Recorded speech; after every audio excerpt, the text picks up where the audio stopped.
আসসালামু আলাইকুম। বাংলা সংবাদে সবাইকে স্বাগত জানাচ্ছি। আমি চিন্তিয়া হক। শুরুতেই সংবাদ শিরোনাম। মানবিক বাংলাদেশ গড়ায় বিএনপির লক্ষ্য, বলছেন আমিনুল হক। এদিকে বাংলাদেশ একটি গুরুত্বপূর্ণ সন্ধিক্ষণে অবস্থান করছে, বলছেন নাহিদ ইসলাম। গুম কমিশনের প্রতিবেদন, গুম, নির্যাতন ও বিচার বহির্ভূত হত্যাকাণ্ডে সরাসরি জড়িত ছিল র্যাব। এবং সর্বশেষ জানাবো দেশবাসীকে ঈদ উল আজহার শুভেচ্ছা ফখরুলের। শুনছিলেন সংবাদ শিরোনাম, এবারে বিস্তারিত। মানবিক বাংলাদেশ গড়ায় বিএনপির লক্ষ্য, বলছেন আমিনুল হক। বিএনপির কেন্দ্রীয় ক্রীড়া বিষয়ক সম্পাদক ও ঢাকা মহানগর উত্তর বিএনপির আহ্বায়ক আমিনুল হক বলেছেন, আমরা একটি মানবিক বাংলাদেশ গড়তে চাই।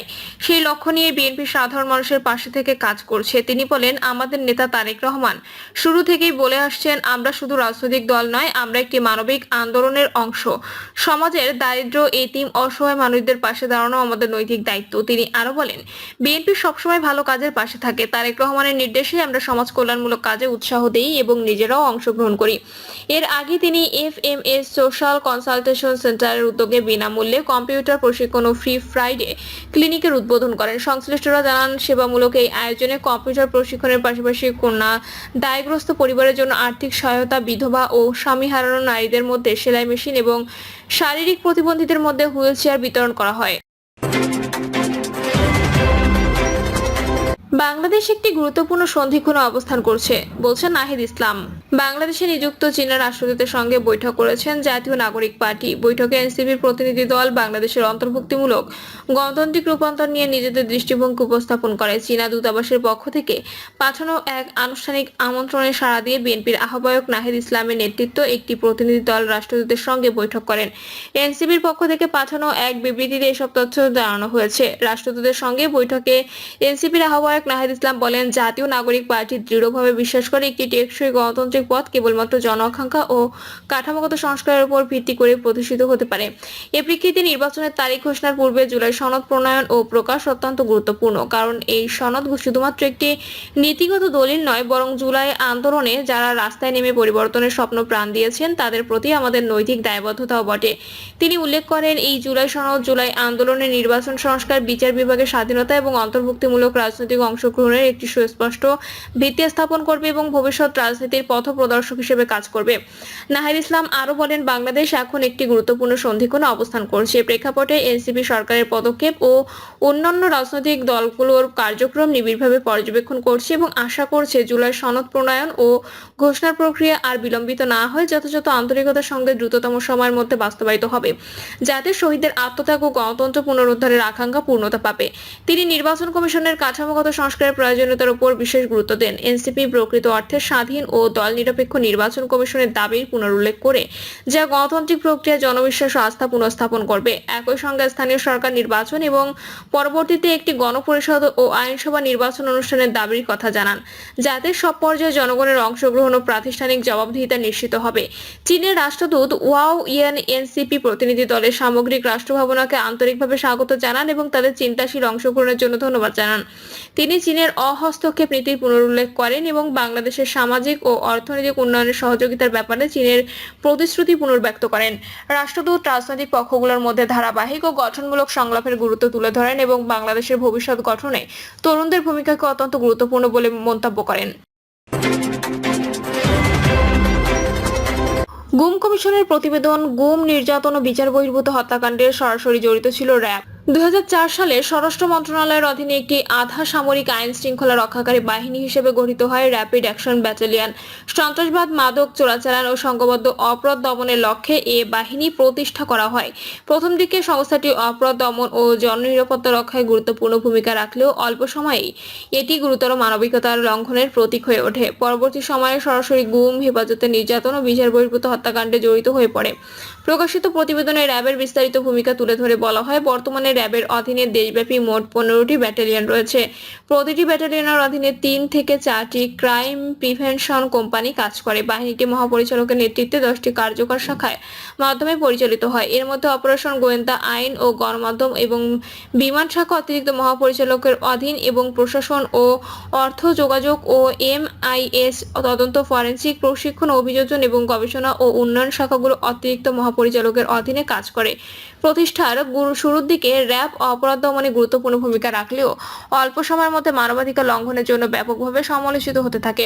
তদন্ত কমিশন শত শত অভিযোগ পেয়েছে, যেখানে র্যাবের বিরুদ্ধে গুম, হেফাজতে, নির্যাতন এবং বিচার বহির্ভূত হত্যার সরাসরি জড়িত থাকার তথ্য রয়েছে। জাতীয় ও আন্তর্জাতিক মানবাধিকার সংগঠনগুলোর প্রতিবেদনে উঠে এসেছে, র্যাবের হাতে আটক হওয়া অনেক ব্যক্তিকে পরে মৃত অবস্থায় পাওয়া গেছে বা এখনো নিখোঁজ রয়েছেন। এতে বাহিনীটির শাসনের, আইনের শাসন ও মানবাধিকারের প্রতি শ্রদ্ধার বিষয়টি নিয়ে গুরুতর উদ্বেগ তৈরি হয়। র্যাব গঠনের সময় যুক্তরাজ্য বাহিনীকে সন্ত্রাসবাদ দমন বাহিনী হিসেবে সমর্থন দিয়েছিলেন, কিন্তু পরে রাজনৈতিক প্রতিপক্ষ দমনকারী ডেথ স্কোয়াডে পরিণত হয়। র্যাব বাহিনীটি শুরু থেকে ব্যাপক স্বাধীনতা নিয়ে কাজ করেছে, তবে তাদের কার্যক্রমে পর্যাপ্ত তদারকির অভাবে থাকায় নির্যাতনের সুযোগ তৈরি করে দেয়। মানবাধিকার লঙ্ঘনের কারণে যুক্তরাজ্য প্রায় এক দশক আগে র্যাবকে সহায়তা প্রশিক্ষণ বন্ধ করে দেয়। যুক্তরাষ্ট্র 2021 সালের ডিসেম্বরে বিচার বহির্ভূত হত্যা ও গুমের অভিযোগ র্যাব এবং বাহিনীর কয়েকজন কর্মকর্তার বিরুদ্ধে নিষেধাজ্ঞা দেয়। র্যাবের গোয়েন্দা শাখা বিভিন্ন ব্যাটালিয়নের সঙ্গে সমন্বয় করে গোপন অভিযান চালাতো। এসব অভিযানে সন্ত্রাসবাদ, মাদক ও অস্ত্র চোরাচালান দমনের নামে বহু অপহরণ ও গোপন স্থাপনায় দীর্ঘদিন ধরে আটকে রাখা হতো। এই ধরনের অভিযানের জন্য সবচেয়ে সমালোচিত ছিল টাস্ক ফোর্স ফর ইন্টারোগেশন বা TFI, যা ঢাকার কর্মীটোলায় র্যাব 1 সদর দপ্তর ভেতরে অবস্থিত। যদিও প্রকাশ্যে এটিকে একাধিক সংস্থার যৌথ জিজ্ঞাসাবাদ কেন্দ্র হিসেবে উপস্থাপন করা হতো, বাস্তবে এটি পরিচালিত এবং নিয়ন্ত্রিত হতো র্যাবের গোয়েন্দা শাখা সরাসরি তত্ত্বাবধানে। TFI সেলে হাজার হাজার মানুষকে দিনের পর দিন বা মাসের পর মাস ধরে অন্ধকারে কক্ষে চোখ ও হাত বাঁধা অবস্থায় আটকে রাখা হতো। 38টি সাক্ষ্য থেকে জানা যায়, এই কেন্দ্রে বন্দীদের পিটিয়ে, বিদ্যুৎ শক দিয়ে, উল্টে ঝুলিয়ে, মাথা ঘুরিয়ে বা এমনকি শরীরের অঙ্গ ছিঁড়ে নির্যাতন করা হতো। শিশু ও মানসিকভাবে অসুস্থ ব্যক্তিরাও নির্যাতনের হাত থেকে রেহাই পাননি। দেশের বিভিন্ন এলাকা থেকে র্যাব গোয়েন্দা বা স্থানীয় ব্যাটালিয়নের মাধ্যমে সরাসরি অপহৃত বা DGFI এর হেফাজত থেকে আনা ব্যক্তিদের এ সেলে আনা হতো।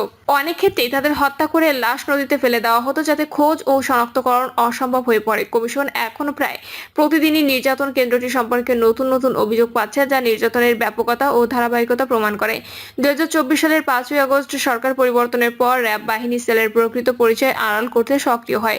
নির্যাতনের প্রমাণ মুছে ফেলতে সেলগুলোর গঠন বদলে বড় করা হয়, নির্যাতন কক্ষ ভেঙে ফেলা হয়, নজরদারি ক্যামেরা খুলে ফেলা হয় এবং ফরেনসিক প্রমাণ নষ্ট করতে মেঝের টাইলস পর্যন্ত খুঁড়ে ফেলা হয়। এটি ছিল প্রমাণ নষ্ট করার ধারাবাহিক প্রচেষ্টার অংশ। র্যাবের বিরুদ্ধে গুরুতর অভিযোগ শুধু অপরাধ দমনের বাইরে যাওয়ার নয়, বরং রাজনৈতিক উদ্দেশ্য ব্যবহৃত হওয়ারও।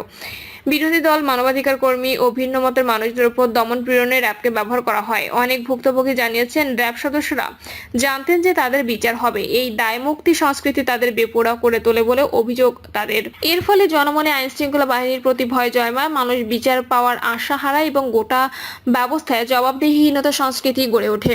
সরকার পরিবর্তনের পরও র্যাব নামে বাহিনীটি এখনো টিকে আছে, তবে র্যাবের অতীত কার্যক্রম ও জনমনে তৈরি করা ভয় ও অনাস্থা, এগুলো গণতান্ত্রিক সংস্কারের পথে বড় বাধা হয়ে আছে।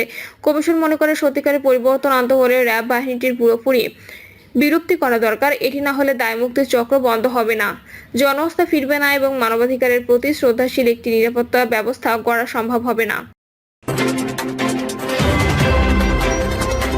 দেশবাসীকে ঈদ উল আজহার শুভেচ্ছা ফখরুলের। পবিত্র ঈদ উল আজহা উপলক্ষে বাংলাদেশ সহ মুসলিম বিশ্বের সবাইকে আন্তরিক শুভেচ্ছা ও মোবারকবাদ জানিয়েছেন বিএনপির মহাসচিব মির্জা ফখরুল ইসলাম আলমগীর। বিএনপির মহাসচিব বলেন, পরম ত্যাগের নির্দেশনা স্বরূপ কোরবানি বা ঈদ উল আজহা পালন করা হয় আল্লাহ তাআলার সৃষ্টি অর্জনের জন্য।